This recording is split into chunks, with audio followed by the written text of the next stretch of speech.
Hello प्यारे बच्चों, दिशा दृष्टि यूट्यूब चैनल पे आप सभी का स्वागत है। एचकेआरएन की एक और ताज़ा अपडेट, एचकेआरएन से रिलेटेड लेटर जारी। यहाँ पे बात कर रहे हैं क्या यहाँ पे उसमें दिया गया है, केवाईसी किसको करवानी है किसको नहीं करवानी है।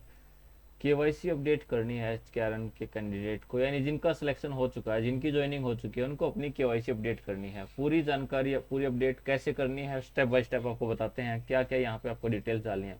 देखिए, सबसे पहले आपको दिखाते हैं कि लेटर क्या इश्यू किया गया है। यहाँ पे हरियाणा कौशल रोजगार निगम की तरफ से सभी डिपार्टमेंट्स को ये लेटर इश्यू किया गया है।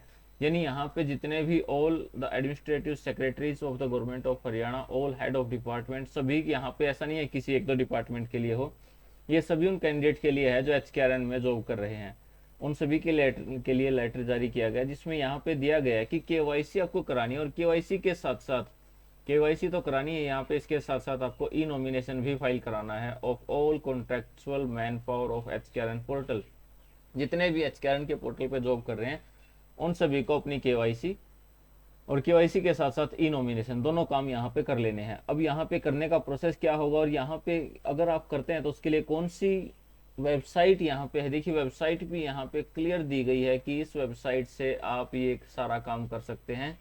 तो आप यहाँ से इस लिंक से भी कर सकते हैं, मैं आपको वैसे भी लिंक बता दूंगा, लेकिन आप यहाँ से भी कर सकते हैं जो कि आपको मेंशन किया गया है। और यहाँ पे नीचे डिटेल्स भी दी गई हैं, आप यहाँ पे कैसे मैनेज करेंगे, क्या आपको करना है, मैं आपको सारी डिटेल्स यहाँ पे करके दिखा देता हूँ कि कैसे आपको अपनी डिटेल्स यहाँ पे सबसे पहले डालनी है। सबसे पहले आप जाएंगे ईपीएफओ पोर्टल पे, यानी ईपीएफ जो पोर्टल है इस पे आप लॉगिन करेंगे। यहाँ पे आप सबसे पहले ओपन करेंगे जो कि आपका फर्स्ट पेज, फ्रंट पेज कुछ ऐसा होगा। यहाँ पे आप ईपीएफ के नाम से अगर साइट सर्च करेंगे तो आपको मिल जाएगी, और मोस्टली को इसके बारे में पता भी होगा। तो ईपीएफ पोर्टल पे जैसे ही लॉगिन करेंगे तो आपका ये फर्स्ट पेज आपका कुछ इस प्रकार से ओपन होगा। इसी फर्स्ट पेज पे नीचे ऑप्शन आता है यूएएन नंबर और पासवर्ड डालने का। अगर आपको आपका यूएएन नंबर मिल चुका है और आपको पता है कि आपका यूएएन नंबर क्या है, तो आप उसे यहाँ पे मेंशन कर सकते हैं। लेकिन कुछ ऐसे भी होंगे जिनको अभी तक अपना यूएएन नंबर नहीं पता है। अगर उनको नहीं पता है तो उनको अपनी सैलरी स्लिप के साथ जो आपका यूएएन नंबर होगा, या आपको अपने डिपार्टमेंट से उसको निकलवा लेना है कि आपका यूएएन नंबर क्या है और आपका पासवर्ड क्या है। पासवर्ड को आप ओटीपी की हेल्प से चेंज भी कर सकते हैं। जो पासवर्ड आपको दिया जाता है, अगर आप उसको भूल गए हैं तो यहाँ पे फॉरगेट पासवर्ड का ऑप्शन भी है, तो यहाँ से आप चेंज कर सकते हैं। सबसे पहले जो मैंडेटरी यहाँ पे है वो आपके पास आपका यूएएन नंबर होना चाहिए। अगर नहीं है तो उसे निकलवा लें, उसे बनवा लें।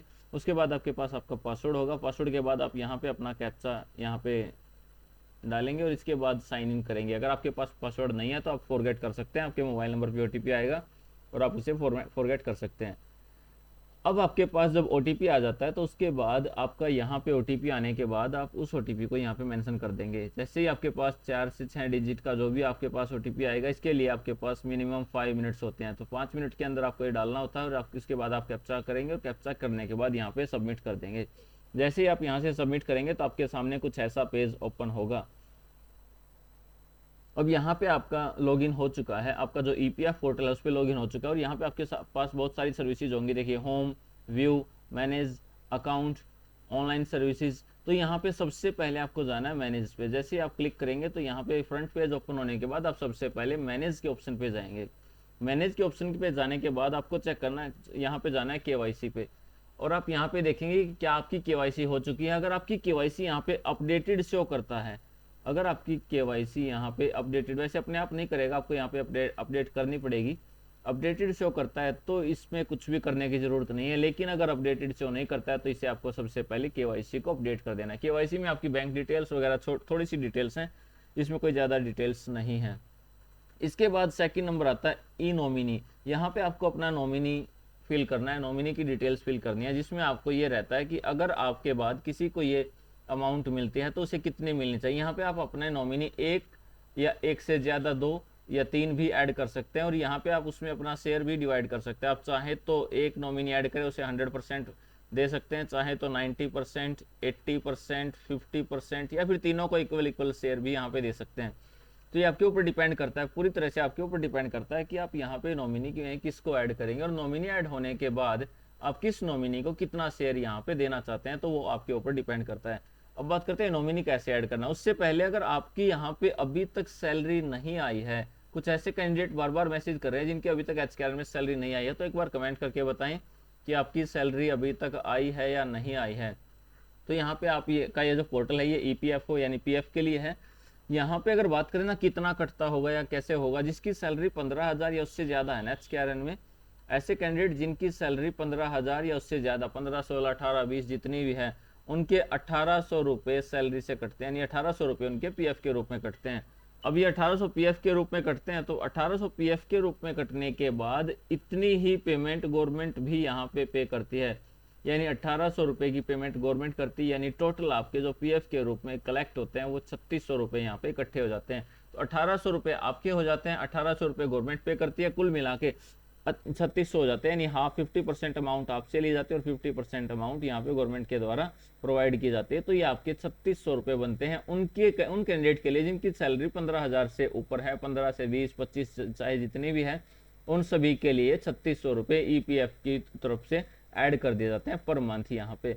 तो आपकी सैलरी आई है नहीं है वो अभी आपको कमेंट करके बताना। इसी के साथ साथ ई नॉमिनेशन में आपको क्या करना पड़ेगा, जैसे आप ई नॉमिनेशन पे क्लिक करते हैं, देखिए मैंने आपको बताया पहले आप केवाईसी चेक करेंगे, अगर केवाईसी हो चुकी है तो उसके बाद आप ई नॉमिनेशन पे क्लिक करेंगे।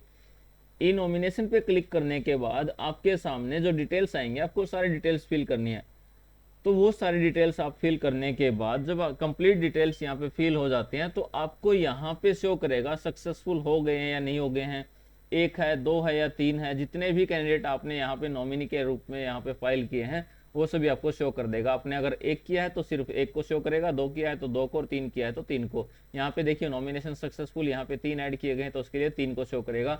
आप यहाँ से अगर नॉमिनेशन डिटेल्स अगर आप डाउनलोड करना चाहते हैं तो यहाँ से आप उसको ओपन भी करके देख सकते हैं और उसे डाउनलोड भी कर सकते हैं। तो यहाँ पे सारी डिटेल्स आपको शो करेगा। उसी के साथ यहाँ पे आपको यहाँ पे शेयर भी डिवाइड कर देना है कि अगर आप यहाँ पे चाहते हैं कि नॉमिनी फर्स्ट को 50% मिलना चाहिए, नॉमिनी सेकंड को 30% मिलना चाहिए और यहाँ पे नॉमिनी थर्ड को 20% मिलना चाहिए, तो जितना भी आपको लगता है उसके अकॉर्डिंग आप, ये आपकी मर्जी यहाँ पे रहती है कि आप कितना यहाँ पे डिवाइड करेंगे। तो आपको अपनी विश के अकॉर्डिंग, अपनी मर्जी के अकॉर्डिंग शेयर भी डिवाइड कर देना। जब आप यहाँ तक कंप्लीट कर देते हैं तो इसके बाद आपका आता है नेक्स्ट स्टेप। देखिए यहाँ पे फिर आपके सामने डिटेल्स होंगी जहां से आप पीडीएफ को ओपन करके अपनी डिटेल्स को चेक कर सकते हैं कि मैंने क्या क्या डिटेल्स यहाँ पे फिल की हैं और वो सारी डिटेल्स करेक्ट हैं या नहीं है, वो सारी डिटेल्स आप यहाँ पे चेक कर सकते हैं। ये कंप्लीट पीडीएफ है जो मैंने आपको कंप्लीट शो नहीं की है। तो इस कंप्लीट पीडीएफ में आप सारी डिटेल्स यहाँ पे चेक कर सकते हैं कि कहाँ पे किसका यूएन नंबर क्या है, नेम क्या है, फादर नेम क्या है, डेट ऑफ बर्थ क्या है, जेंडर क्या है, मैरिटल स्टेटस क्या है, एड्रेस क्या है, date of birth, date of joining क्या है, डेट ऑफ ज्वाइनिंग यहाँ पे देखिए कंप्लीट डिटेल्स यहाँ पे दी गई होंगी और यहाँ से आप अपने डिटेल्स चेक कर सकते हैं। इस प्रकार से आपको कंप्लीट डिटेल्स फिल करनी। फिर भी अगर आपको कोई डाउट रहता है तो आप कमेंट और मैसेज करके बता सकते हैं। आप कमेंट करना कि आपको क्या यहाँ पे डाउट रहा। कोई भी अगर आपको डाउट रहता है, आपकी साइट काम नहीं करती है, आपकी कोई भी डिटेल्स ओपन नहीं होती है, तो उसके लिए आप कमेंट और मैसेज करके बता सकते हैं। और आपको कमेंट करके ये भी बताना है कि आपकी सैलरी आ चुकी है या नहीं और आपकी सैलरी कितने मंथ से पेंडिंग है। कुछ ऐसे भी हैं जिनकी सैलरी 2 से 3 मंथ से अभी तक पेंडिंग है, अभी तक नहीं मिली है, और बहुत सारे ऐसे भी हैं जिनकी सैलरी टाइम टू टाइम आ रही है। तो इसी प्रकार की ताज़ा अपडेट्स आप लोगों के सामने लेकर आते रहेंगे। जुड़े रहे हमारे यूट्यूब चैनल से। Thank you.